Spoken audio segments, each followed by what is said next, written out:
Welcome to Roll to Save, the RPG history podcast. Paranoia.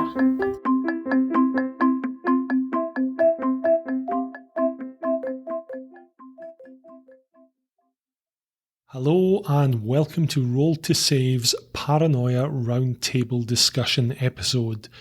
A little bit of a preamble before we start. I'm afraid halfway through this recording, the audio takes a little turn for the worst.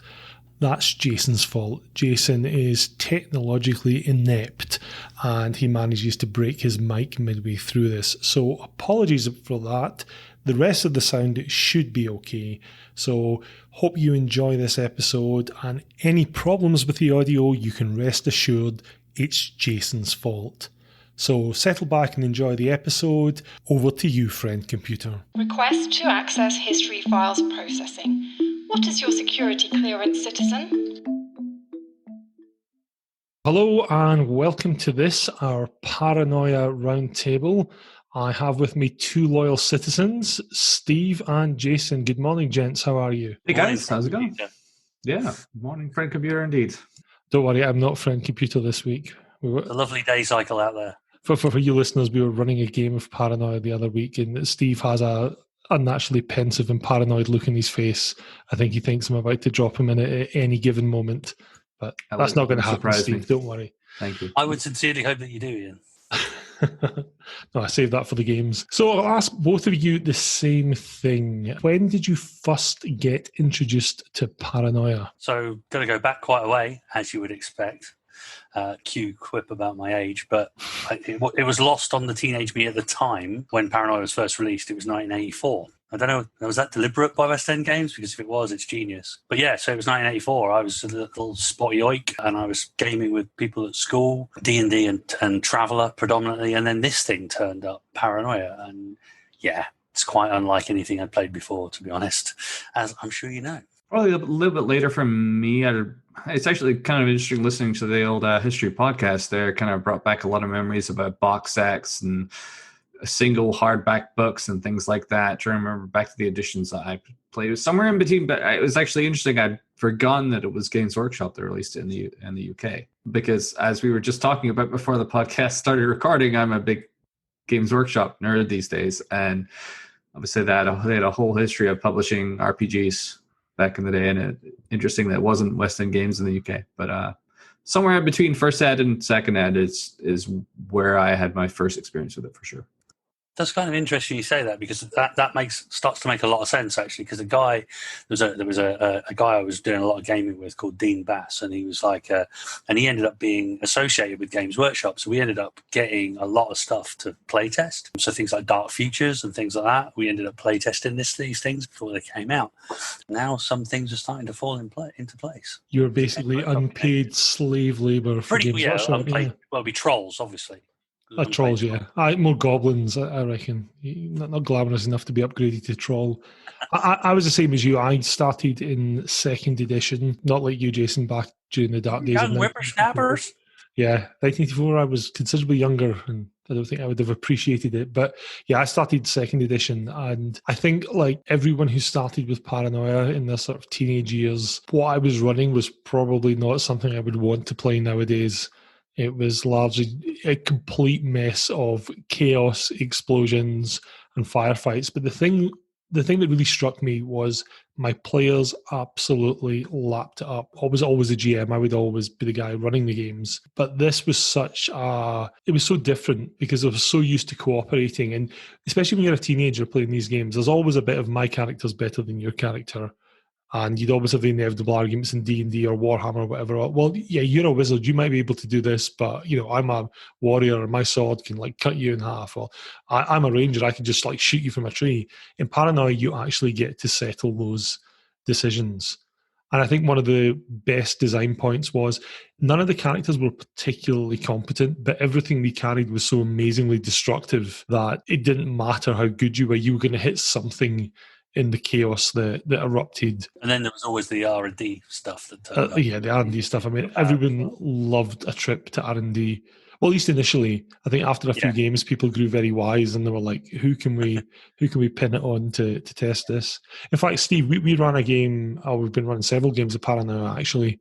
We were going to run a single game in prep for the podcast, and we've now run 3. So I think that says a lot for people's desire in these paranoid times to vent. But you had a whole load of R&D devices to test, didn't you, Steve? Yeah, I sure did, and it was highly entertaining. I don't think my character used this. I'll give two quick examples there. I had one sort of mysterious device that was supposed to be some sort of human-computer interface, and it had a 3-point prong, kind of like obviously like a UK sort of plug type thing, but extra pointy, and no instructions on where to plug it in on the human side. So my experience was, I'm just going to start poking at one of the party to see where I could figure out where to plug it in. We didn't get too far with that because of moving the adventure on, but that was quite funny. And the second one was I was given some sort of thermonuclear grenade thereabouts. It's usually a grenade. It was labeled as that, and at one point, the denouement of what was supposed to be a one shot, I thought, there's a bunch of bad guys running around. I'm just going to chuck this grenade and see what happens. And that was going to be the end. And then when we came back for the second session, I thought better about that. Maybe I should not do that because that might be a premature end to this set of clones, at least. But that was and more. I didn't even get to half of the other things, to be honest, because there's so many goodies. I think that's one of the things as a games master with Paranoia was the fun of thinking up R&D devices. And I know that in one of the editions they released a book of R&D devices, but that was never as much fun as just dreaming them up yourself. And there was a brilliant section in second edition in the GM's handbook where it talks about coming up with ideas for Paranoia devices. It just says, look through a science magazine, pick a name that sounds cool, and then essentially make up an idea off the back of that. And they used, I think the idea was about superstring theory. They're like, we don't know what superstring theory is, but I'm pretty sure we can make a device that has something to do with superstring theory. It was one of the highlights as a GM, thinking up those death traps, which you would then get the players to unleash upon each other. You could always tell the newer players, they were the ones who would enthusiastically volunteer to test it, especially if it was something that looked like one of the weapons in Paranoia that was amazingly destructive, but players never got their hands on.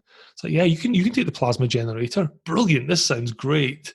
Like, oh, you've not played Paranoia before, have you? When you played Paranoia, were there any sort of classic adventures that you remember that you've played in any classic scenarios, or were you primarily playing stuff that came from the confines of the GM's twisted imagination? There was a food vat one. There's always a food vat one. There's always a food vat one. I'm trying to think. I mean, I remember some of them. This is a long time ago. My memory's not what it was, as you should point out. But you had all those kind of crossover adventures that I wanted to play and never got to play. So, like Alice Through the Mirror Shades, being quite a cyberpunk fan, I really fancy playing that.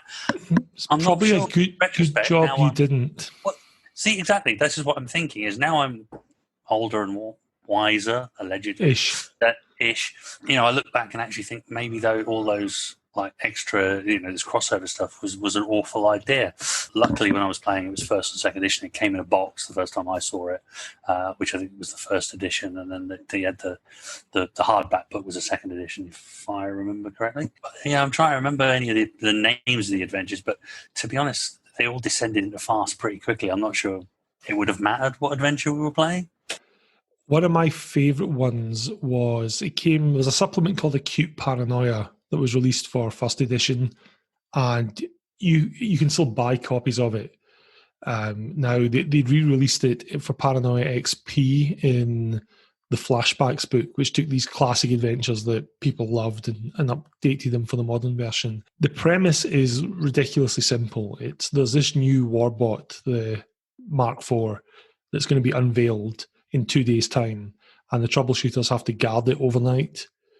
And isn't it some giant kind of like ogre-esque thing? Yeah, exactly. This that one. Yeah, this thing's like the size of a Star Destroyer. It was bristling with enough firepower to take on a continent. It's incredibly arrogant, and the PCs have to turn up and explain to this thing that they are there to guard it. And it's just a ludicrous premise, That is essentially all they do, is they guard this thing for 24 hours. One of the things that Paranoia does very, very well is the concept of running jokes. Especially in those early scenarios, you introduce something and it keeps reoccurring with just elaborate ferocity. And at one point, there's this like robot that comes in that wants to clean the Mark IV. And of course, the players are trying to keep this thing away. And it can end up, the players will disable this robot somewhere or dispose of it somewhere, and then it just keeps coming back.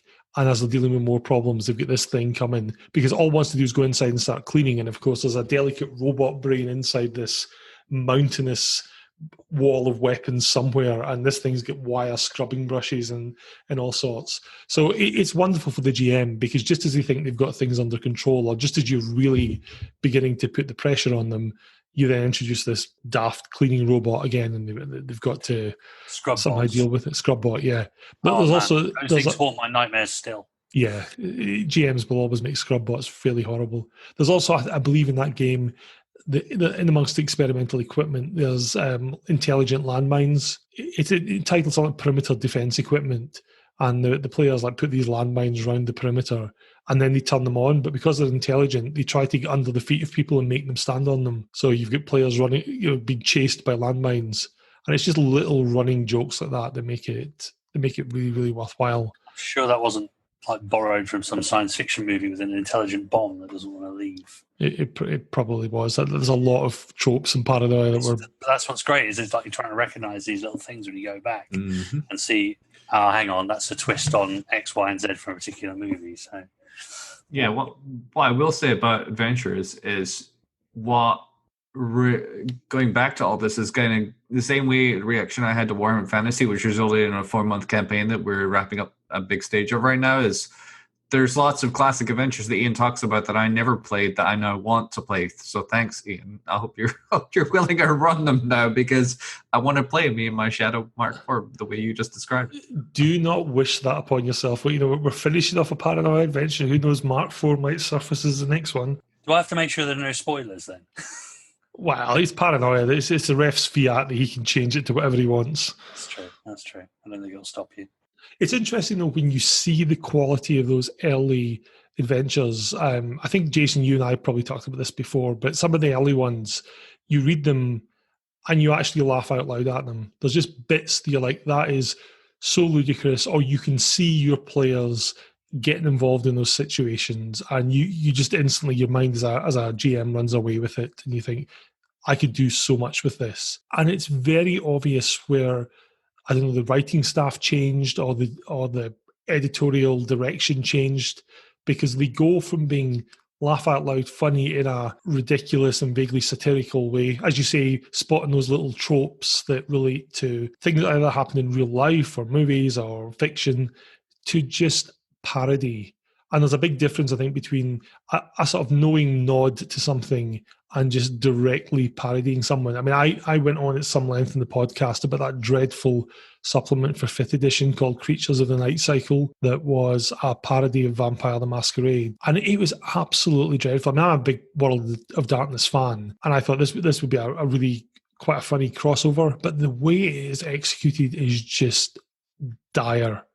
Is that because you like the World of Darkness? No, it's not. I mean, you know me, I mock the World of Darkness as much as the next person. Yeah, relentlessly, yeah. Yeah, quite relentlessly, and sometimes beyond the point where it should stop. But yeah, I love the setting, but there's a lot to laugh at there. But instead, this is just straight up copying, and it's not trying to be clever and slot it into an alpha complex setting. It's just taking it wholesale and going, well, we could put some troubleshooters in there, and it's awful.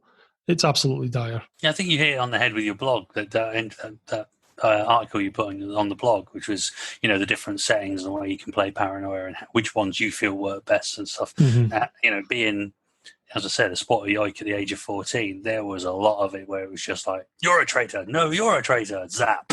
At the time, we loved it. We weren't exactly developed in our role-playing ability, but I've played it since, and obviously I've played XP at one point, definitely.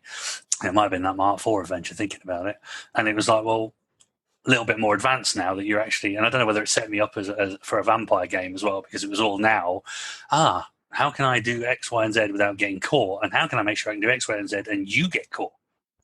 And that's far more entertaining. That is very true, because something I always say is with Paranoia, the humour actually comes from what the players do rather than what is pre-scripted. So as an example of that, we played a game a couple of weeks ago, and Steve, I'm going to give you a call out here because Steve was an utter bastard throughout this entire game. Steve is one of the nicest people you'll ever meet, and he absolutely revelled in this. And as he said afterwards, man, Gary's a terrible character. He was horrible. And the moment I absolutely loved, so one of our friends, Wes, who was on the previous podcast, he was the loyalty officer. So he was the team leader, and Steve was the loyalty officer. Steve, through use of his treasonous machine empathy power, got a promotion early on. So he was essentially the highest ranking, but Wes was still the team leader. And at one point, one of the team were refusing to do something that the team leader ordered. So in exasperation, Wes said to Steve, "Can you come over here and just tell him what to do? You know, he's not doing what I want him to do." And Steve comes over and pulls out his notebook and writes another example of ineffectual leadership and just walks off. And that sort of stuff is genuinely funny. There's nothing scripted there. But again, it's just the interaction between the players. There was another moment where one of the players, another chap called Jason, he was a member of the Corpor Metal Secret Society, which promotes bots over humans, and humans see bots as this ideal state where they can transcend to. Now, part of his equipment, he had a syringe filled with some ludicrous bioweapon. He had no idea what it did. He had a brief saying, "Use this when the time is right." And Steve was having a bit of a meltdown at one point, and Jason was a happiness officer. He goes, "I've got something that can make him happy." And he sends me a private message and goes, "When I get the opportunity, I'm just going to stick him with a needle." And I was like, "Fine, how much are you injecting him with?" He's like, "What does it do?" I'm like, "You've got no idea." He goes, "Okay, just all of it." So he injects Steve with everything that's in the needle. Steve goes through, passes out, and then goes through various phases and eventually explodes. His new clone gets activated and comes into the room.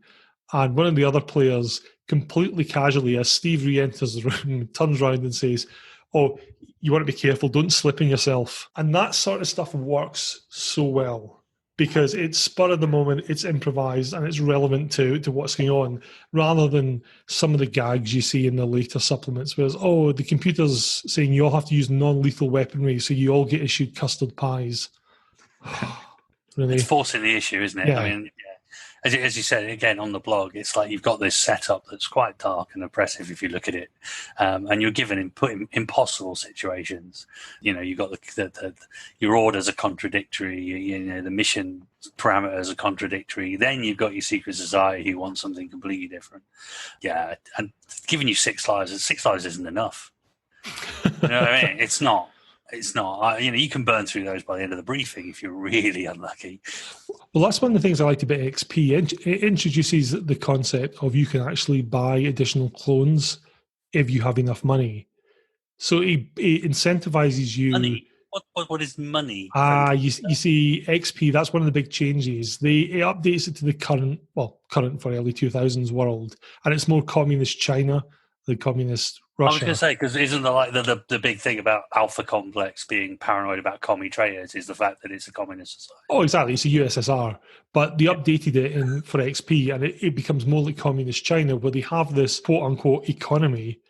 And the economy is basically because the high programmers at the top decided they wanted to get rich and buy things. So they introduced this notion to the computer that, hey, wouldn't it be good if people could aspire to own things?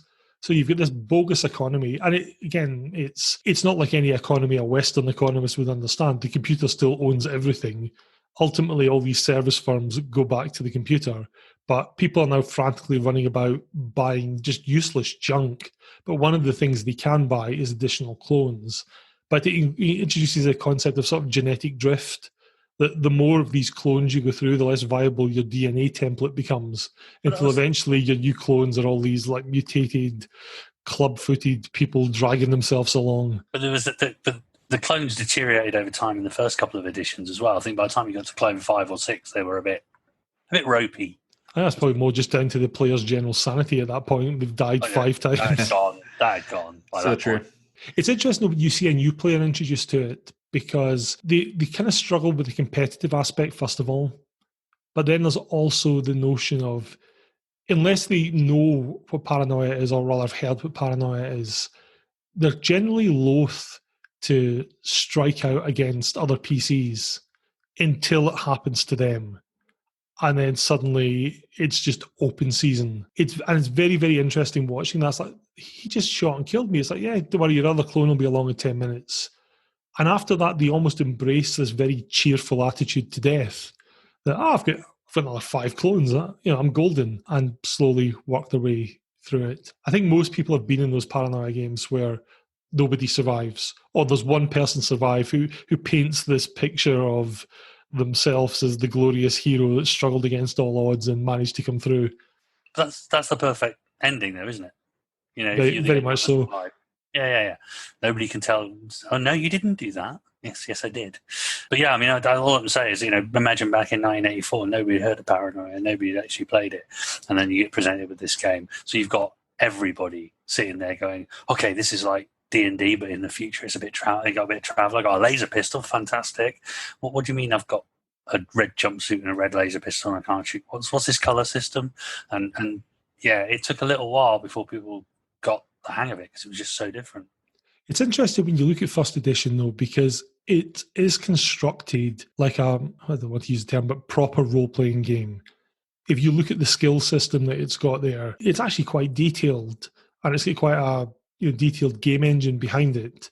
That when you move to second ed, it becomes very, very casual. Yes, you can design and roll up your character, but why would you? Because you're going to be burning through it very, very quickly. And to be honest, as a GM, the best games of Paranoia are the ones where you give the players pre-gen characters. Because first of all, they've not really got anything to get attached to. It's not something that they've built. Imagine in D&D, if you'd built your beloved cleric and then within about 10 minutes he's killed off by the thief in the party, that wouldn't be a very satisfying game experience. But with Paranoia, when you give them pre-gen characters, it takes away any attachment they've got that this is their thing.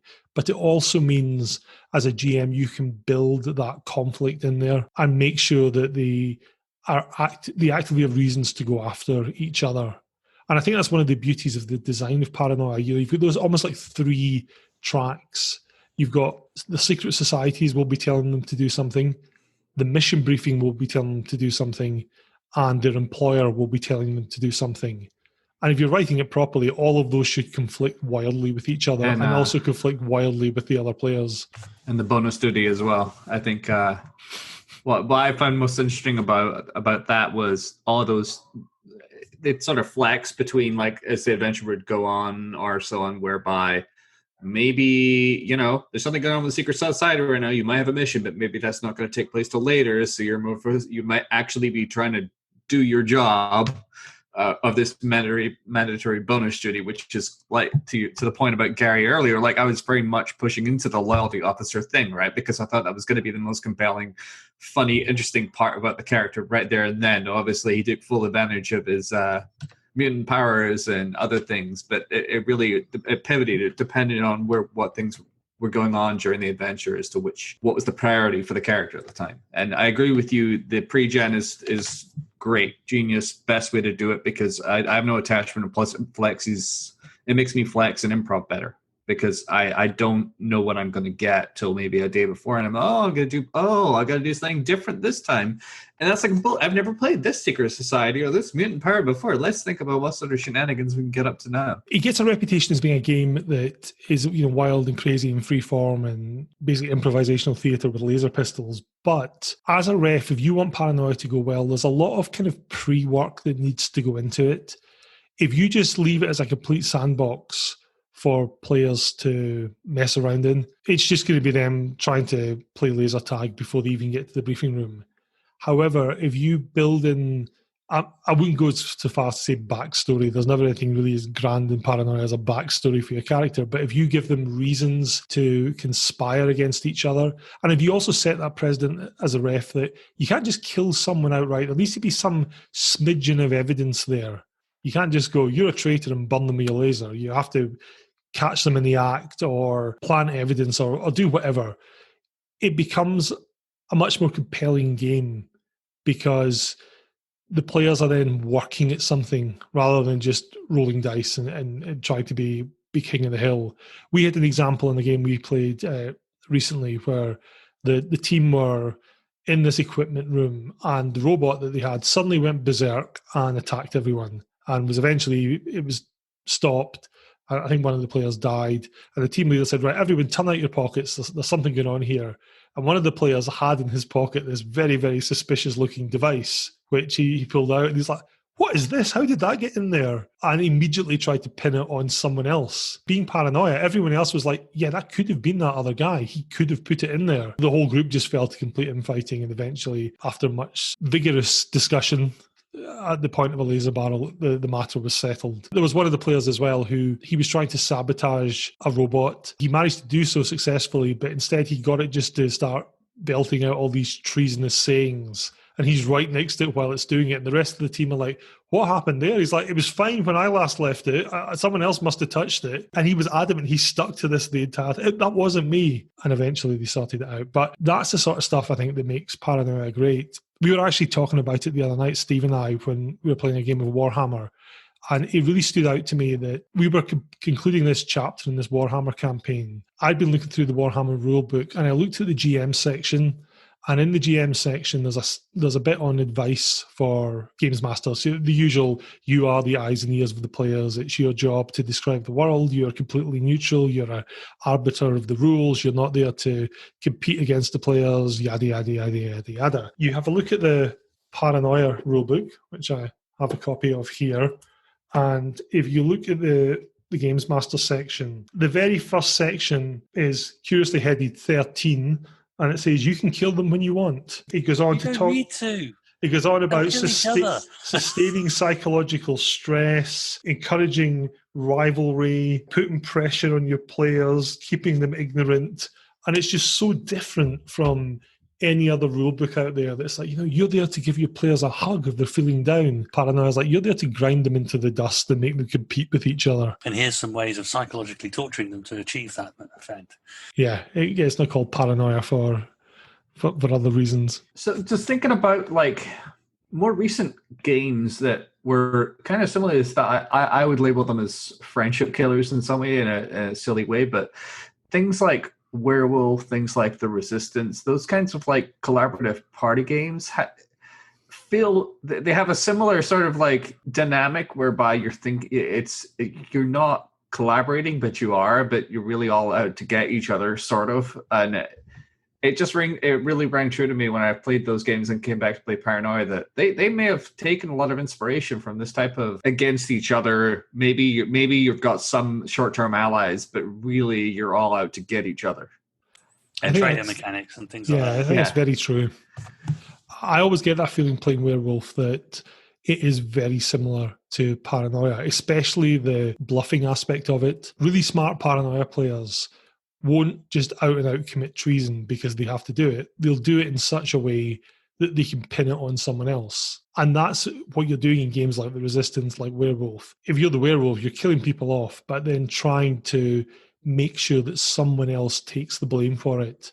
The worst players at Werewolves are the ones that when the morning comes and someone's dead, they instantly turn around and go, I think it was Steve that did it. You're like, okay, Mr. Werewolf.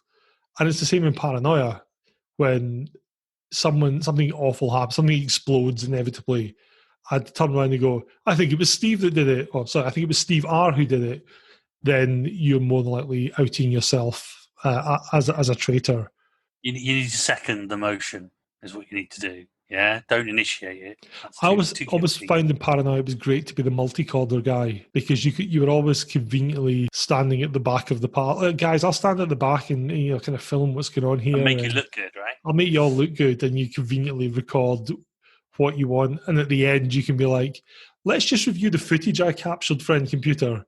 And then you've got this montage of people committing vaguely treasonous acts. You're pretty much the only one who's got an onward recording of all the treasonous activity, right? And you've got evidence. I quite like the communication guy because, if anything goes through, you've got control of it. It's like, I don't know, being the gatekeeper to things that happen and get relayed, which is a good point for control. But, the great thing about bonus trees, every single one of them, if you read them, computer tells you it's the best. It's the most important. Every single one of them. You know, a clean troubleshooting team is an efficient troubleshooting team, and whatever that is. Cleanliness officer being horrific is probably feared more than the loyalty officer and things like that, because scrub bots. That's what I'm saying. I love the fact that players, you can always tell a new Paranoia player because they instantly want to be team leader. Recently, when we ran a game, I sent a thing out to the players and said, right, rank the bonus duties in order, with 1 being the one you want to be most and 6 being the one you want to be least. Most players had team leader as number 6. It was a random whim that decided who was going to be team leader. But the genius thing about team leader is the badge. Because I love when you play around the tabletop, you can actually photocopy and cut out these badges that people get to wear. And the team leader one is a circle, and it's got another circle going around the outside and another one going around the outside of that. And it says, this represents you at the center of things with your influence radiating outwards. People are like, isn't that a bullseye? No, it's not bullseye. Yeah, it's definitely a target. Definitely. But yeah, it's all like that, isn't it? It's kind of, you want this, you think you want this. Nah. Yeah, you get no power. And it's interesting with the questionnaire that came with the mandatory bonus duty supplement. There's a whole questionnaire you fill out, like one of these psychological tests, and you go through these various questions. And at the end, it gives the GM some way of computing it. And if you look through the questions, there's none of them that are about being team leader. And there's all these ones that say, well, if he answered mostly this, then he'll be a good loyalty officer, or he'll be a good equipment officer. And the person who gets to be team leader is the one who's not good enough to be in any of the other roles. So they get to be team leader. And I think it could be a comment on modern management and business, who knows? But it's certainly, one of these other nice little subtle jokes that the Paranoia puts in there. It does sound like it should be in some kind of magazine. It's one of those "which vegetable are you" kind of questions. Yes. Yeah. It's similar to they released a pack. I think they've done it for every edition. It's like a pack of forms, and it's just a nice little prop at the table to give the players. Like they want to go and requisition something, so you give them the equipment requisition form, or they have to take a sanity test or something like that. And it's these forms in triplicate that they have to fill out. And there's so many questions on them. You're like, am I going to be treasonous filling out the answer to this question? It's like, when was the last time you had a bad thought about friend computer? Like, I haven't. And then you notice that there's no option to say that. It's like yesterday, 2 days ago, 3 days ago. That's Paranoia at its best. Let's talk about Paranoia at its worst. Have either of you guys played any of either the Secret Society Wars missions or the Crash missions or the post-Crash reboot missions? Both shaking their heads. I will be very brief in this subject because I've got high blood pressure naturally and I don't want to raise it anymore. But Paranoia made the decision in 1989 that they were going to do a series of adventures that ultimately lead to the computer crashing. And you read this series of adventures, they are not interlinked in any way at all. They're marketed as being part of a series, and the premise that connects them it amounts to pretty much nothing. There's no Secret Society Wars as such. There's a couple of cameo scenes, but the adventures themselves aren't very good. And then they have this finale where the computer crashes and dies, and then they have the post-crash setting. The interesting thing about this setting is it's pretty bleak. So it's alpha complex and there's no computer running the show. So secret societies have taken control of sectors. Some of the service groups have taken controls. And it's more like a traditional dungeon than it is Paranoia.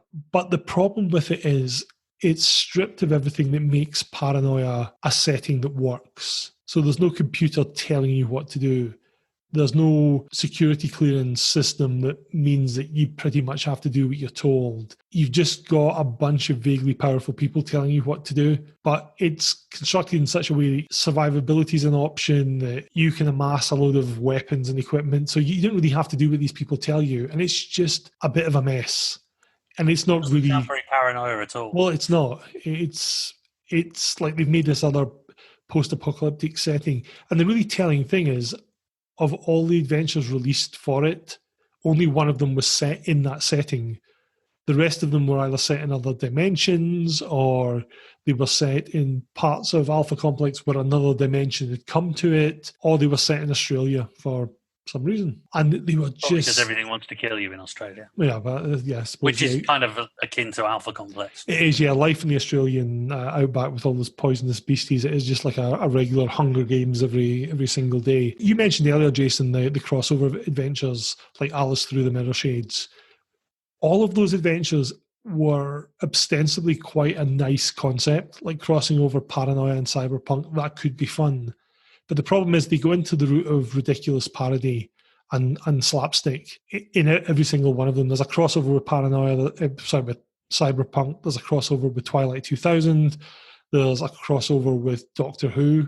It's just not funny. You read them and you're like, nah, these situations, they're just not good. Like you think there's a very early Paranoia scenario called Das Bot, where the troubleshooters are in a submarine. And that one. And one of the wonderful devices in it is the autopilot freaks out at one point. Now, the troubleshooters have no idea how to pilot a submarine. They've never been in a submarine before. They've never been underwater. And the computer comes back and goes, don't worry, citizens. There's a panel in front of you. You can just operate it from there.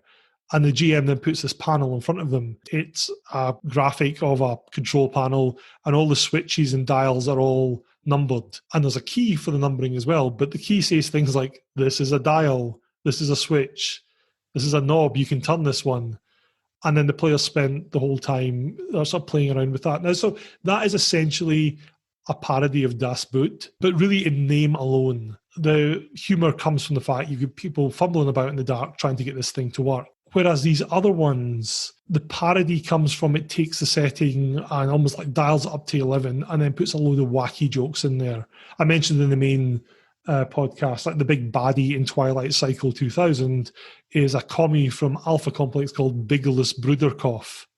That's the extent of the joke, that, you know, he's a communist with a funny name who talks in thick Russian accent. It's just not funny. And I think that's what kind of killed off the setting, was people went to Paranoia for a laugh, and instead they came back looking at this vaguely comedic parody and wondering what that was all about. So I definitely played that spot because I remember the panel and prodding at it and different things happening. But I'm pretty sure that was a like at the end of days kind of module for Paranoia then, because I thought it was early on. No, it was. Dashbot was early on, and that's what I'm saying. That's the difference between the two. It worked really well, and it was funny. I mean, there's a bit in it where there's a switch that activates the anchor for the submarine, but the anchor's at the back. They have no idea it's the anchor, and it gives an example of what to say. Say, okay, I'm going to press this button. What happens? And you're like, whoa, sounds like something big just fell off the side of the sub. You know, so that sort of stuff's clever and it's funny. And you know, when you read it, it makes you laugh. Whereas I took out. I mean, I thought when I was doing the main podcast, you know, am I being unnecessarily harsh? I own all these supplements, so I had to read through them again. And I'm like, no, I'm not being harsh. They're just not funny. Yeah, but the 14-year-old version of me probably would have thought they were. Yeah, probably. Maybe. Yeah. Maybe it's just where you are in your role play development, and you're elevated to a higher level, Ian. That is true. So I actually have an interesting question, Ian, that I was thinking about when I was listening to the main podcast. You mentioned that XP had these 3 different styles, right? You have straight, classic, and the third one that was the Zap. Do you find that there would be a case that you would run any of all those today, or would you mostly stick to the one that you prefer? I tend to find anything I run alternates between straight and classic. Zap is that way of playing Paranoia where people who haven't played Paranoia think Paranoia is, where everyone's just running around zapping each other and everything's hilarious in the most over-contrived way. You know, you get vending machines that talk to you with funny accents and stuff like that. I suppose the difference between classic and Zap is way more cartoonish. You know, in Zap, somebody gets hit with a cone rifle and blown through a wall, and that wall will leave a sort of Wile E. Coyote-esque outline of the person that's been fired through it. Whereas in Classic, the premise is it's all just a ridiculous farce. You're never going to complete your mission. It's all going to go wrong. Everything's set up against you. People can spy at each other from the word go, and everything's very explosive, and you know, you'll have lost 3 clones before you get to the briefing room. That's how a lot of the original Paranoia adventures were written. And it's actually very funny that way. Like I've mentioned me and my Shadow Mark 4. That is very much a classic scenario in terms of things like the intelligent landmines, in terms of this incredibly arrogant robot. It's played for laughs. The landmines are funny. The robot is over-exaggerated in terms of its personality, and it's very much played for laughs. Whereas Straight is played almost like a serious RPG. You approach it with the intent of, we can complete this mission. So, for example, the scenario that I'm running for you guys at the moment, Steve, that is we've played it fairly straight. There's been some deaths, but the lethality hasn't been huge. And the premise is you can complete and you can achieve success. Like, you guys have achieved some measure of success in what you're doing. The humor, I think, comes more from the bureaucracy and being able to see yourself and society in what's happening. I think I pinged you about it, Steve, but for you, Jason, one of the things in this scenario is the higher-ups keep parroting to the players. The computers told us anything that is anything that's attempted boldly enough will automatically succeed. So go team. After running this, on Monday, I was literally in a meeting where somebody said something more or less exactly the same, seriously, in a corporate setting. If you guys work hard enough at this, it's going to work. Like, that's a ludicrous premise. And that's why I think the Straight style's funny, because you hold it up to the real world and you see these things, the buzz phrases and the corporate slogans that mean nothing. I agree with you. I mean, I would probably hesitate about the Zap style myself for what I find interesting, but clearly there's a market for it, because otherwise they wouldn't have invested the time into adding rules and sidebars for this style. And maybe it's because that's the first version that people were introduced to, but it seems like, given your experience with the XP version, you have a lot high regard for the guys who wrote that. And it's just interesting that they would add something that just sort of like the old school players just don't like. So I think it's almost like the Paranoia gateway drug. So if you get people that say used to your highfalutin D&D campaign, where everyone's honourable and noble and they're all playing paladins, it's probably the easiest way to introduce them to Paranoia, is letting them let off a bit of steam and zap each other with lasers and behave in a outlandish, over-the-top manner. And then once they've done that, you can then slowly move into I hesitate to use the word mature, but the different ways of playing Paranoia. I mean, we've all said when we first started playing Paranoia, it was pretty much the Zap style of play. It was a bunch of teenagers essentially playing Fortnite, but in a role-playing game. That's what early your initial experiences of Paranoia are like. Mongoose, who made XP, one of their initial supplement books actually included a Zap-style adventure. And I think it was their way of saying, if you are going to play this, here's a way you could do it. So it's acknowledging that it is a valid way of playing. They're not the role-playing police that are going to say, you can't play it this way, because that would be an absolute monstrosity. But they're saying, if you are going to play it, here's how you could run it, and not have it just be a parody of itself.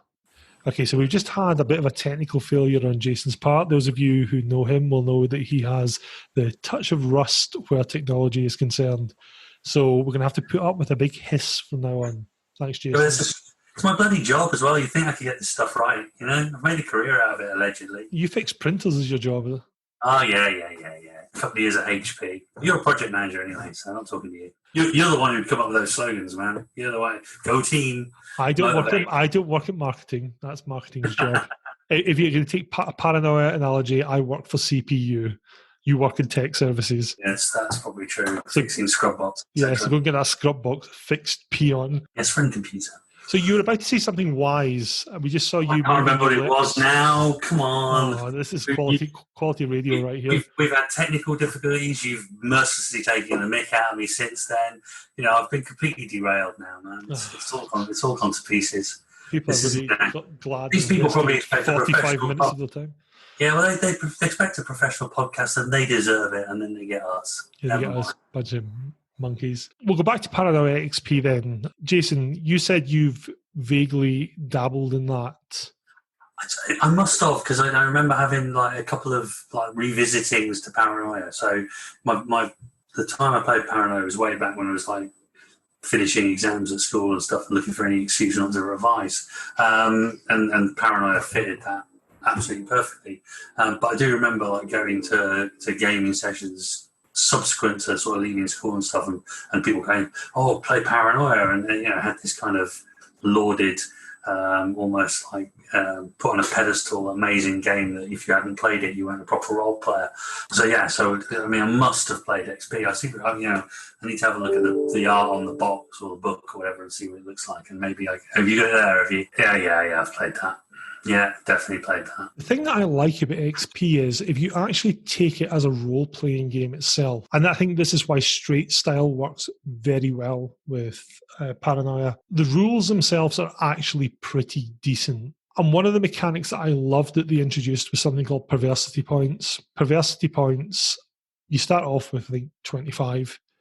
And when someone makes a roll to do something, you can spend perversity points to mess with that roll. But the really cool thing from a role-playing aspect is you have to give a justification. So imagine you're in the middle of a gunfight and your brave team leader announces he's going to plug that traitor between the eyes. And one of your team happens to be on the same secret society as the traitor. He might spend 3 perversity points and say, team leader, he's overcome with an adrenaline rush and his hand's shaking slightly, so his aim's off.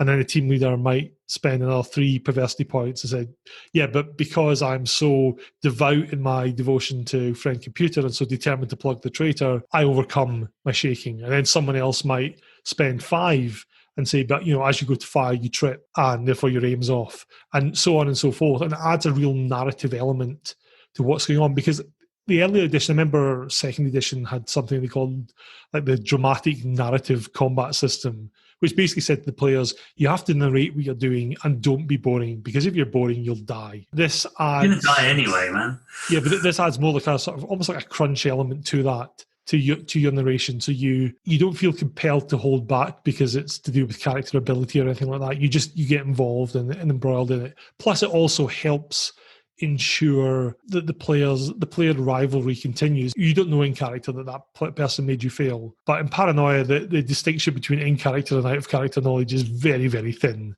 So you're like, okay, I'm going to get him later on for doing that. And it just builds these little petty rivalries and helps them fuel the engine of Paranoia. Like you mentioned there, Jason, that this status of Paranoia being held up on a pedestal, that you're not a proper role player if you've not played Paranoia. And I've certainly seen that. I know that when I was at university and role-playing societies there was almost this sort of reverence held for it, that, oh yeah, but you play Paranoia, you obviously, you understand what it is to play role-playing games. But then you talk to a lot of these people, and to go back to Steve's point about the different styles of play, what they're talking about is Zap Paranoia. They regale you with all these hilarious stories of, oh yeah, and then there was an orangutan running around. And guys, really? That's not the stuff of which Catch-22 in Brazil is made. That's not really dark humour. It's a bit crazy, a bit wacky, not the sort of Paranoia that you know and love. And you're not a fan of wacky stuff, we know this. Yeah, I like the classic games. They have what could be termed wacky, but it's not Looney Tunes wacky. It's not somebody has a boxing gun and a boxing glove and an extendable arm that they hit you with or anything like that. It's funny. It's slightly lunatic, but it's not cartoonish. I think that's probably the best way to put it. And as disturbingly close to real life as you could possibly manage. That's proper straight Paranoia, and I love that when it is disturbing in near real life. There's a very good book that XP released called WMD, and it's got 4 straight adventures in it. Now, Steve, I urge you to stay away from this at the moment because we are playing an adventure out of that book. They are really well done, and they're still funny. There's actually a note in it that says, straight doesn't mean boring. It still has to be funny. That's why people play Paranoia. You don't play Paranoia because you want to live in a dystopian world. That's pretty grim. But the humour's different. It's more subtle. It's more dark than you'd find in classic Paranoia. A bit more like you said, like Brazil. Yeah, like Brazil.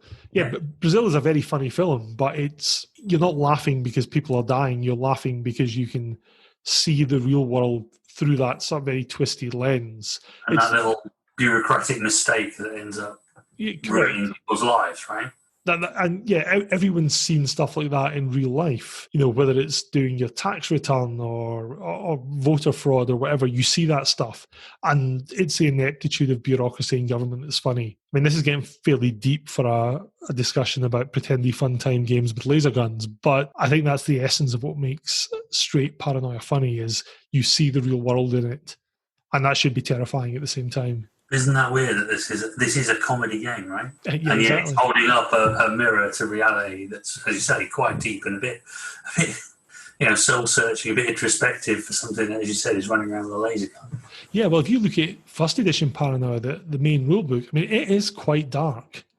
It's a dark setting. It obviously has that running joke that in its attempt to protect its citizens against communism, the computers made this little underground USSR. But the way internal security works, the way surveillance works, all of that is quite disturbing and quite dark. And I think the premise of first edition is that Alpha Complex is functional, because when you actually look at it, aside from the gunfights and the propensity to die, Alpha Complex, the clones there don't have a bad life.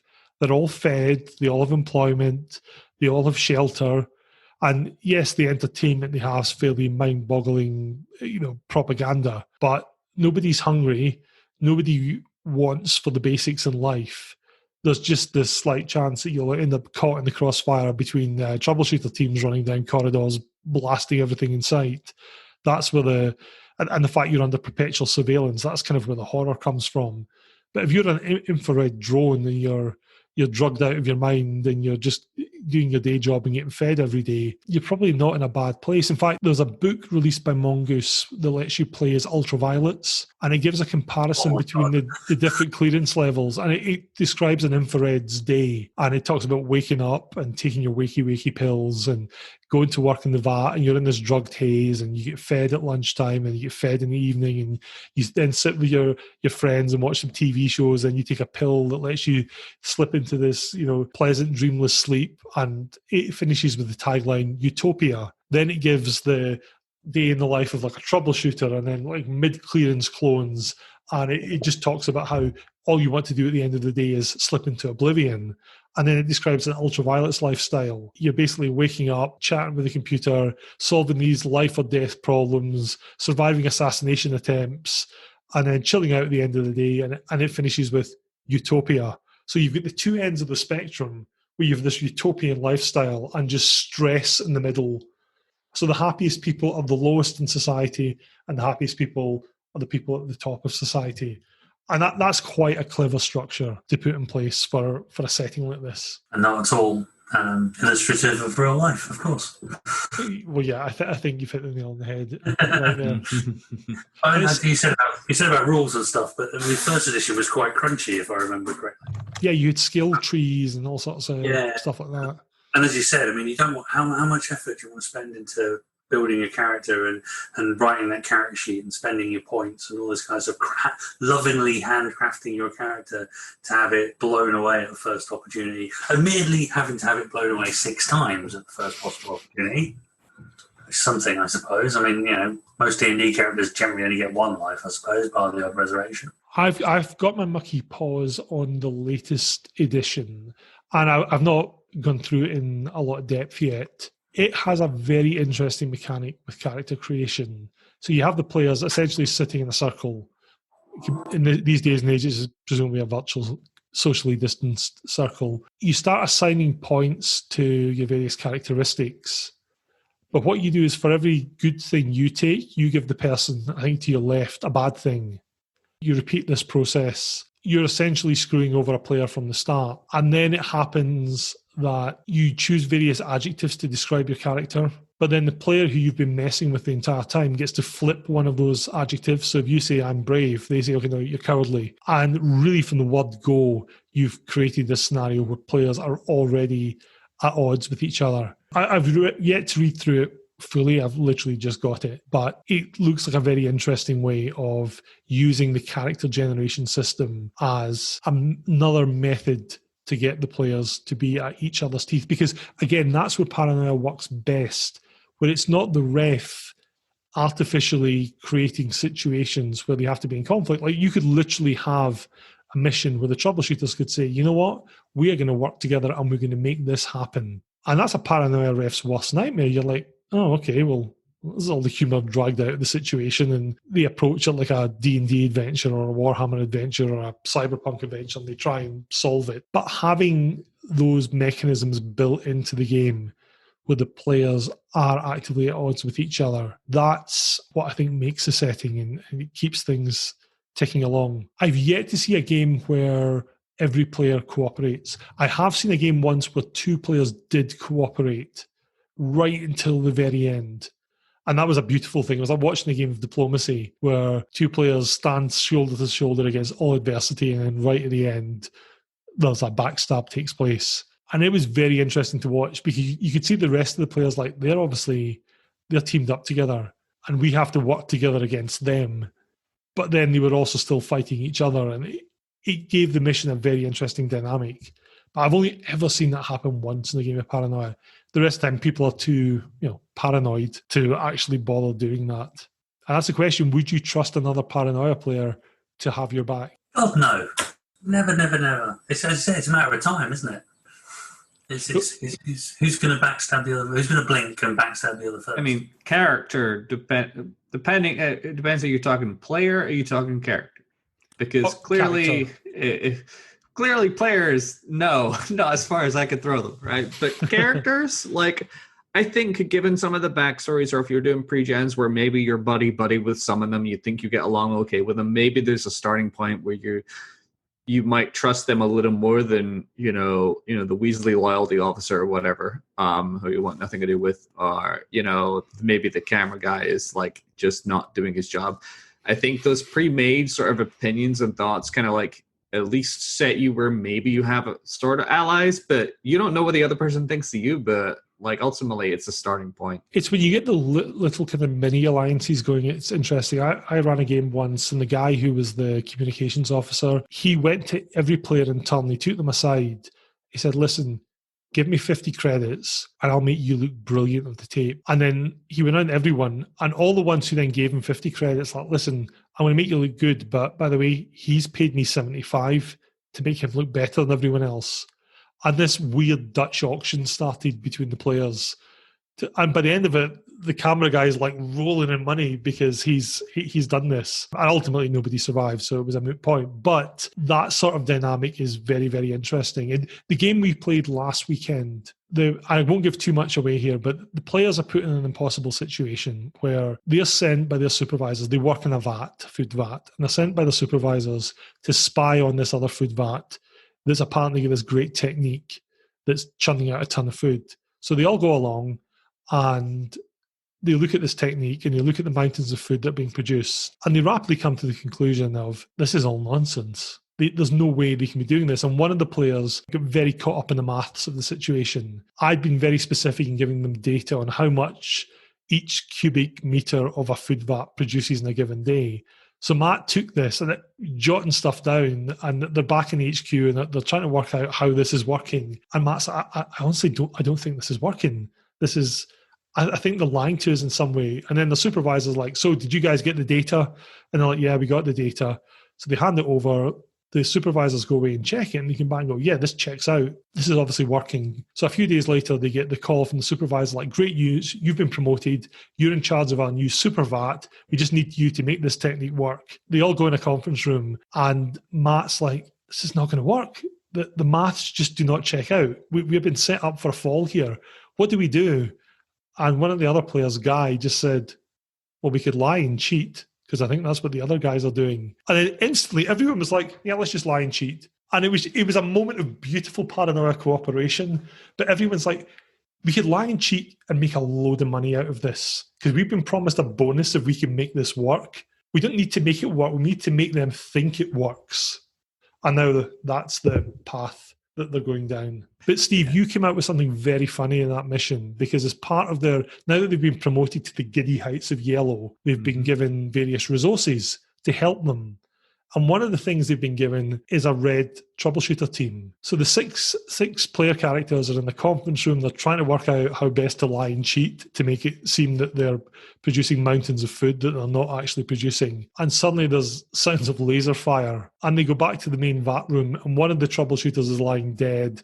The other one's holding a smoking laser pistol, and she gives a big thumbs up to the players like, don't worry guys, I got the traitor. And this kind of farce ensues when the player characters are trying to work out what actually went on. And there's other troubleshooters off in the corner doing something. Someone's got experimental equipment.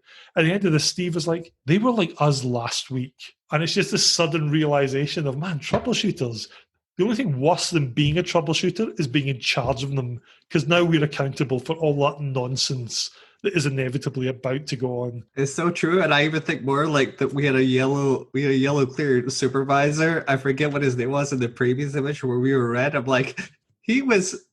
We need to be more like him. Well, I think it was Wes that said, because you guys went out into the main room and you've got these 6 reds looking up at you, and Wes is like, what do they want? And someone said, I think they want us to tell them what to do. He's like, what do we tell them to do? I have no idea. And I think that's the essence of paranoia. You have people in positions of responsibility who don't know what they're doing, telling people who are heavily armed with energy weapons what to do to keep them busy. Because when you've got a team of troubleshooters guarding a food vat, that's not very mentally stimulating. So what do you give them to do so that they don't spend the rest of the time plotting to complete their secret society mission, or to dick over that other guy in the team who they don't like, or to sabotage something? Well, that's it. It's like if you can get them to the realization of why their supervisor did what they did to them, I think that you crack that, then really, haven't you? You look at it and go, why did that guy give me this mission? It's terrible. I can't do that. And then you're like, I can understand now, because if he doesn't give me a stupid mission like this, I'm going to end up blowing holes in food vats, or culling my current, my team and things like that. Yeah, we'd be hanging around with a plasma rifle and nothing to do. And so it just perpetuates, If you've ever watched kids, when kids have nothing to do and they're like, oh, I'm so bored, take that mentality, give it a cone rifle, a slug thrower, and an energy pistol. Or a thermonuclear grenade. Or a thermonuclear hand grenade, yeah. And watch what happens. That's a troubleshooter team. Now, there's another supplement. I'm going to pimp another XP supplement called Extreme Paranoia. Well worth owning if you're a Paranoia ref, because it lets you set games at other clearances. It gives you an idea of what someone who is green does, or what someone who is violet does. You always hold that security clearance rise over your players' heads. Like, hey, if you complete a mission, you could be orange. Or if you complete 2 missions when you're orange, you could be yellow. But what do you actually do when they get there? A lot of Paranoia players are fine with it. We're always going to be red, and every mission's just this fatality fest waiting to happen, and we're never going to rise up. And if you think like the White Wolf games, one of the boldest things White Wolf ever did was have Gehenna and the Apocalypse and all those other things happen, because the setting was perpetually set at 1 minute to midnight for 13 years. Well, with Paranoia, it's a flip. It's like, yeah, okay, I might get promoted, but I probably won't. But how do you make your Paranoia adventures interesting? Well, start a game where all your players are indigo, or all your players are violets, or all your players are ultraviolets, whatever you want to do, but have them play something a bit different. And I was talking to someone about this recently, about the ultraviolet supplement, and they said, I always thought that would be unplayable. And you're like, well, it's not. It actually just lets your players know that you just get bigger problems to deal with. You get more resources, but unlike the troubleshooters who are dealing with a rogue scrub bot who's running around painting corridors different colours, you're dealing with that Independence Day style flying saucer that's about to annihilate Alpha Complex. You've still got to deal with the problem. You just happen to have more toys. It's like real life. You always think, it'd be great if I earned more money. And then you earn that more money and you just end up having more things to spend it on. That's what Paranoia's like when you rise the security clearance ladders. You've got more resources, you've just got more trouble you have to shoot. Or bigger trouble. Bigger trouble. Yeah. Although I've just kind of had a little bit of an epiphany regarding a different game completely. Go on. I never linked Paranoia to Slay's security clearance levels, and now I just did. So thanks for that, Ian. I'm looking forward to Second Edge when that comes out. And Slay Industries has a lot in common with Paranoia. Yeah, all of a sudden it's starting to slide into place, and maybe I'm just not as smart as I think I am. Well, you think in Paranoia that they've introduced the joke of, I'm sorry, citizen, that information's not available at your security clearance. Because most Paranoia adventures, if you had the information, would be very easy to solve. Like Dystopia, if you had the information on what the panel did for the sub, you could quite easily drive the thing. One of the very famous classic scenarios, you just have to fix a robot. If you could get your hands on the manual, the adventure would be over in 5 minutes. You can't because the manual is classified ultraviolet. The difference, I think, between Paranoia and Slay Industries is in Paranoia, you're almost expecting the information is not available at your security clearance. In Slay Industries, if you try and access information that's not available at your security clearance, you get a visit from some people who are very interested to know why you tried to access that information. I mean, the scariest thing you can get in Slay Industries is a D notice that says, oh, you tried to access information beyond your security clearance. And then that knock at the door happens and you know you're going to have to be rolling up a new character. At least in Paranoia, you've got other ones you can just roll into place. Yeah, I never kind of made that link before, but now I had. I think Has it traumatized you? It has a little bit, because it is two ends of the spectrum as far as I'm concerned. Paranoia, as much as, I think it's a fantastic game, certainly the games I've played in, you don't take it too seriously at the time. And it's only when you have this retrospective and you look back at it and you think, hey, that's a lot. Okay, it's darker than I thought it was. So you think Slay Industries, that is almost straight style Paranoia taken to the extreme. Yeah, but that's exactly where my head's at the moment. I'm now thinking that you start with a blue mission, which is cleaning the sewers or something like that. It's a red mission. It's a troubleshooting mission. Okay. Did you play with these Slay? Did you play Paranoia with the guys who wrote Slay Industries or something? that would explain so much right now. Yeah, I mean, it was written at the sort of tail end. Slay Industries was written at the tail end. Second edition Paranoia. So I have no doubt those guys must have played it. Yeah, That's the question though: who's scarier, Mr. Slayer or Friend Computer? Ooh. Oh, you see that? Who's the big bad? Who's the ultimate big bad, Mr. Slayer or Friend Computer? Or is Friend Computer just Mr. Slayer who's transcended into a virtual consciousness? Who knows? Or are either of them actually bad? I mean, if you take Paranoia as written, the computer's role within Alpha Complex, and this applies especially to straight style games, but the computer is actually very well-meaning. But you consider it's hundreds of years old. It's had its programming modified by lots of self-interested ultraviolets. It's not actually ill-intentioned towards the citizens of Alpha Complex. It genuinely wants to keep them healthy and happy and protected. It just happens to be, surprise, paranoid. Well, and it's the same. So Slayer isn't there. His motives may not be quite as clear. No. But ultimately the idea is you keep the people safe, you keep them fed, you keep them entertained to an extent. Oh man, you just twisted my understanding of one of my favourite games. Thanks, Iain. Yeah, you're very welcome. In Paranoia, the clone system's an easy way of giving people 6 lives. And they have described in Paranoia XP, they have this Memo Max backup that when your character dies, they remember everything that the previous character dies, unless the ref's feeling mischievous and decides there's some data corruption. But you say you've killed someone for being part of a secret society or having a treason dispute in power, you know that character still has that. But how do you deal with that in character? And that might be getting slightly too introspective because Paranoia is not really there as a masterclass in improvisational method acting. How have you seen players deal with that? Do you see them just shrug it off and go, okay, well, we'll act as if Steve R has got a clean record now and just carry on? Or do they go, well, we know his last clone was a communist terrorist, so we're going to treat him like one? I think it's important that you let the narrative continue on as players and not try to I guess this guy, why bother giving him more clones if you're just going to kill him again and again because the previous one, screwed up and you got evidence on him. That's certainly the way that I've played it is maybe this one's better. Maybe he doesn't have the same flaws. Let's give him a second chance because otherwise you've kind of just ruined the game for the other player, at least the scope of that game. It's doesn't seem like a good way to keep the flow of the game going. Absolutely, couldn't agree more. I think I've seen people it is exactly that. It's just the new guy is not the same as the old guy. Sins of the father, I guess, almost. It's a case of, he can't be the same secret society. He's been in a vat, or you might have the same mutant power because the gene replicator won't screw up twice.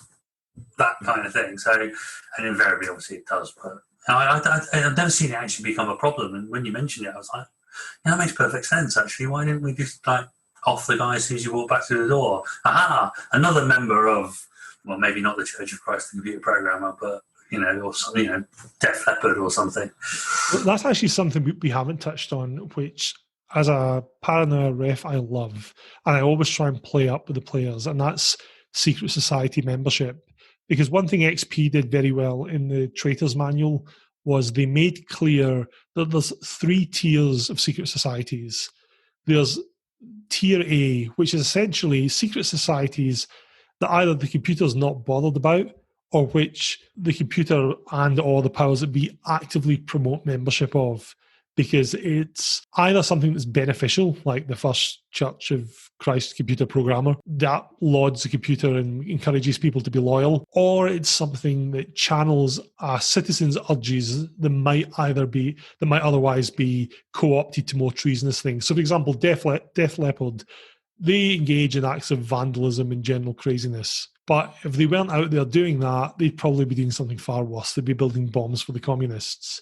And then you get Tier B societies, which are the ones that are usually more extreme arms of Tier A's. So you have things like Anti-Mutant, who are out to kill all the mutants, or you have things like Pro-Tech that promote technology, or the Mystics, who are just really, really into their drugs. The computer doesn't actively persecute them because a lot of the time, like promoting technology, the computer likes that. Anti-Mutant, not get too many problems with that. However, it's the acts that those people perpetrate in pursuit of their goals that maybe result in them being fined or arrested or whatever. For example, gunning down a citizen who you suspect of being a mutant in the street, that's going to get you into trouble. Your Mystics, robbing a PLC pharmacy to get some drugs for your party, that's a crime. The final end, you've got Tier C societies that are the ones that are actively persecuted. These are people like Purge and the communists and the humanists, who are what you would call terrorists nowadays.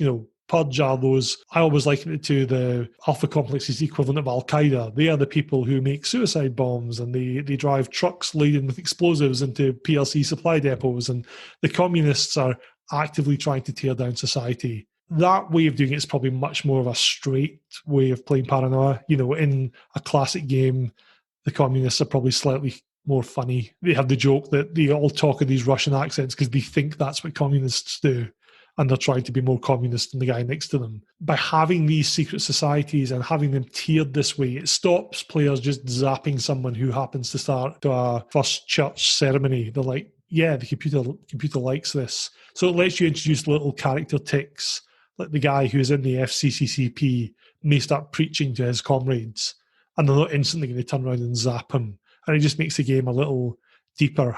How have you guys seen secret societies used in the games that you play in? That's way too deep, man. I didn't get it. We didn't get anywhere near that kind of level of complexity. It was just another excuse to put a little facet on your character that wouldn't last very long. I guess you were bolder with some of the more tech-orientated ones or things that are aligned with traditional troubleshooter values and stuff. But no, that's way too deep. Yeah, like I was saying earlier, I kind of agree. It's very much just another angle to pivot your character on if there are things going on to make more mess for the situation of the adventure based on whether you're getting an active part of your mission to do or so on. I think it's just another lever to pull for the character for me. Yeah, it's like a set of secondary missions you can have. It's you've got your primary objective, which the computer will give you, but you've got to do it in a particular way or make sure something else happens. It's just a way of adding a complication that's more likely to then run you afoul of your other troubleshooters. It was more just a complication or a secondary mission. And some people gave it more attention than their primary, their normal troubleshooter mission is, or same with the bonus duty as Steve's mentioned before. The idea is you've got multiple hooks you can basically play up to. And I think the more choices you've got, and better still, the more conflicts you have between them, the more fun you're probably going to have playing Paranoia. I like it when players actively use the secret society contacts to try and get assistance, because as a GM, that's a wonderful double-edged sword. I had a player once who was playing a Purge member, and Purge, as I said, are the scary, glassy-eyed terrorists of Alpha Complex, and he wanted a particular piece of equipment. And they said, absolutely, comrade, we can get you that equipment, no problem at all. However, here's this vest. We'd like you to wear that, and at the appropriate moment, we'll activate it for you, and you can make a glorious sacrifice for the society. And they're like, oh, great, thanks for that, guys. Yeah, I'm totally up for that. And they spent the entire rest of the mission trying to get someone else to wear this vest so that they could then give the signal back to their society. Yeah, I'm good to go to make the ultimate sacrifice for the greater good. What about mutant powers? Every character in Paranoia has a mutant power. When you've played Paranoia or run Paranoia, have you seen people make use of this, or have you seen people be very eager to play a registered mutant? Yeah, people hide them quite a lot. I don't tend to get a lot of use. I think because a lot of them are quite obvious. So if you use them, you are just about to get taken out by your fellow troubleshooters because you've shot laser beams out of your eyes or something like that. I don't know. It's they always seem a bit too obvious. And again, unless they're the technology ones, and even then could turn out quite obvious. So most of the time, people hide them. In my experience. What about you, Steve? Have you ever played in a game of Paranoia where someone's used a mutant power? Deliberately leading question, I feel, Iain. Maybe. Certainly, like, if you go to the registered mutant, I think nobody is probably going to generate a character willingly that is a registered mutant. But when they get given it, it's gold for the GM and gold for the other players. Shame on the players picking on the registered mutant, but it is what it is. It adds to the story. For people using mutant powers, yeah, I mean, it's to be a little careful with that, right? Because if it fails, it could fail pretty spectacularly. I mean, like we referred to earlier, where my character gets a promotion because he has machine empathy to orange, and it totally pivots his role in the entire adventure because he got lucky on a roll. I mean, you can't count on that, but like, it completely changed his character for the sake of like an added a lot of memorable moments.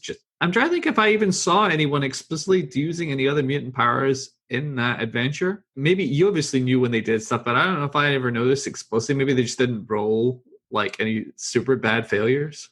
So one thing I'll say is, in that adventure, nobody really bothered with them.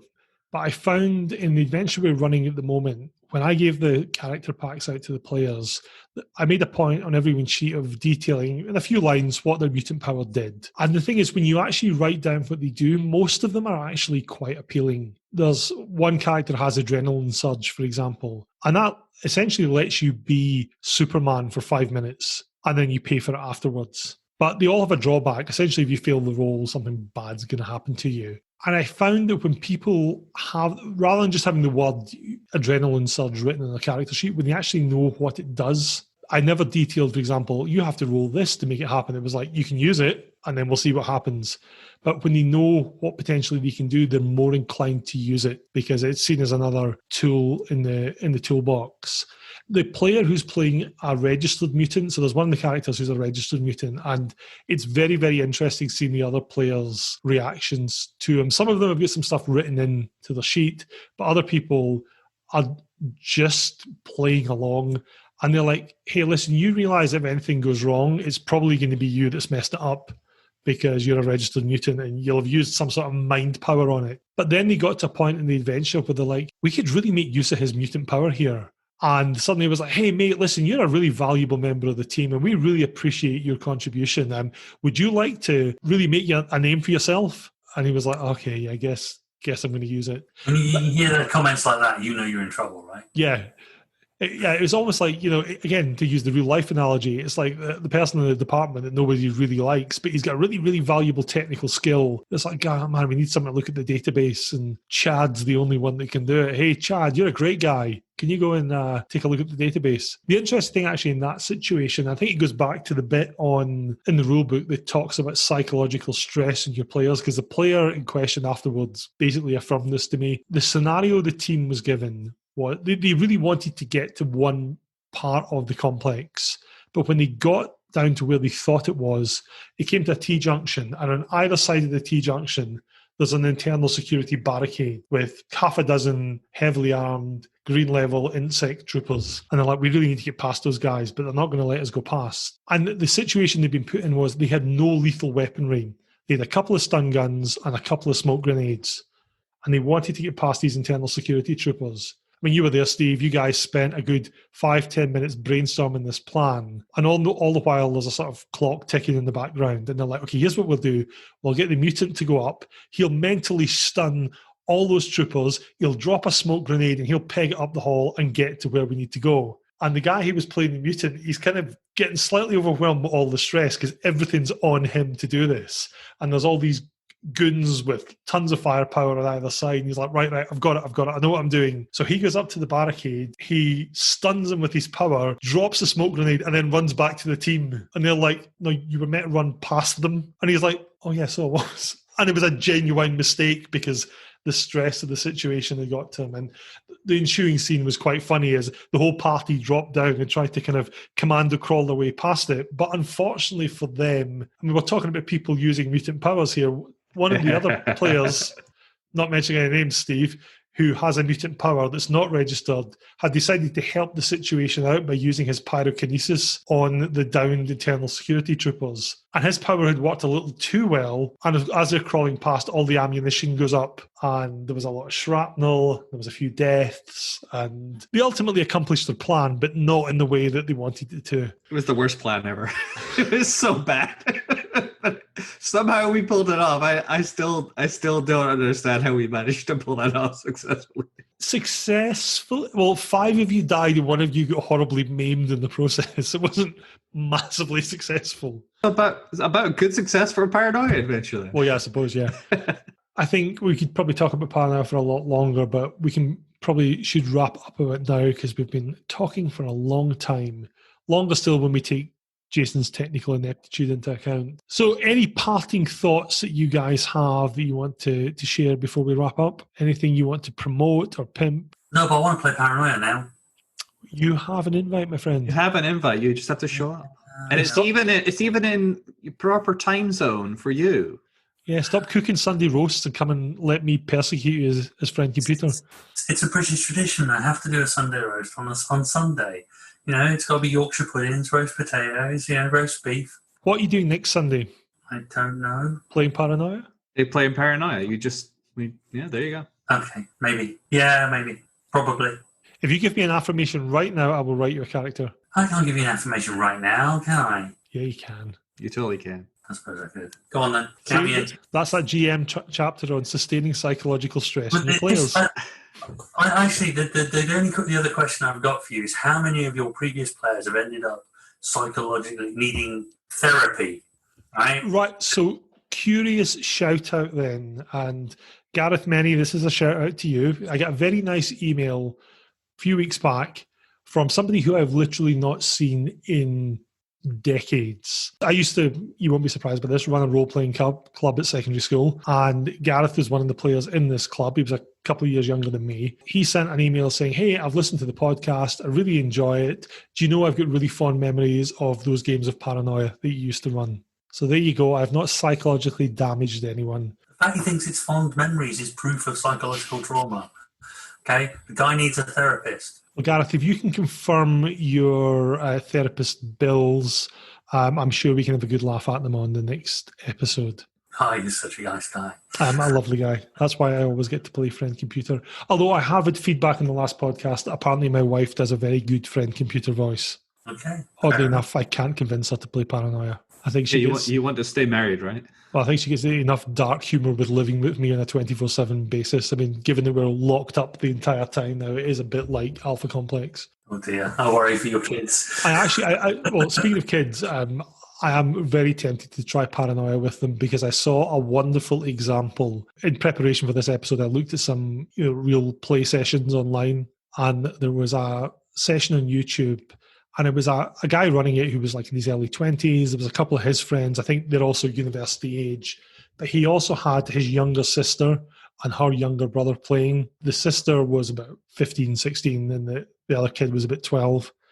And I just saw the dynamic between my kids, because part of the scenario that they've been run was that they come to a lift, that's elevator in American Friends. It's broken and they need to repair it. And this little kid, the 12-year-old, he's the technical guy in the team.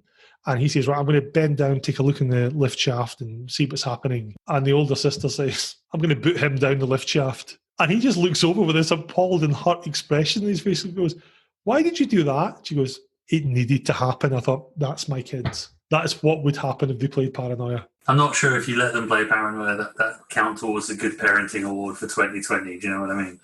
My parenting is genius. I have played a ton of Fortnite with my son over COVID. I've actually become okay at it. It's interesting, actually. So my son, we live in the US, but my son born in the UK. It's interesting to see the Americanisms he has picked up playing Fortnite, because when he plays with his American friends, he becomes very American. And I'm hearing phrases like, okay, guys, let's go and light those fools up, but with a little kind of faux American accent, which I'm not going to do because I don't want to offend any American listeners. Or he's like, okay, we're going to smoke these punks. Like, what have you been learning at school? You go to like the most middle-class school around here. You hang around with a gang or something. Since when have we been smoking punks? But that makes me think he'd be a good Paranoia player. I think you owe it to him to find out. I think I do. But on that note, that might be a really interesting actual play session to record. So we will leave it there. Gentlemen, thank you very much for your time once again. And we will get together next month for another recording, but we will get together next Sunday for a game of Paranoia. Splendid. Looking forward to it. Have a good one. Have a good one, guys. Accessing host closeout and shameless self-promotion. Security clearance infrared. Cleared for all citizens. And that was our Paranoia Roundtable session. We hope you enjoyed it. Actually, hang on a second. Attention citizens. Enjoyment of this episode is mandatory. Failure to enjoy this episode is treason. You did enjoy it, didn't you, citizen? I thought so. Have a nice day. If you missed it, our History of Paranoia episode is also available. Now, please stay behind after the closing jingles. We've got something tagged onto the end of this episode that we'd very much like you to listen to. We're a podcast about old school role-playing games, and if you enjoyed this episode, please get in touch with us on Twitter @SavePodcast or email us at roll.2.save.pod@gmail.com. Yeah, we still haven't got rid of all those dots. You can also find us on Facebook by searching for Roll to Save. If you enjoyed this episode, please be sure to leave us a review on your podcast directory of choice. We really appreciate them, and it helps us with visibility. Thanks again for listening. Stay alert. Trust no one. Keep your laser handy. Are you looking for a D&D podcast with a dark side? Something more like Game of Thrones and less like Monty Python? Tale of the Manticore is part dark fantasy audio drama, part solo D&D RPG. There's no plot armor here. The dice make all the important decisions. Join me as I resurrect the excitement, wonder, and emotion of old school D&D. Made for a mature audience, Tale of the Manticore is both a fiction and a game. It's the story where chaos rolls.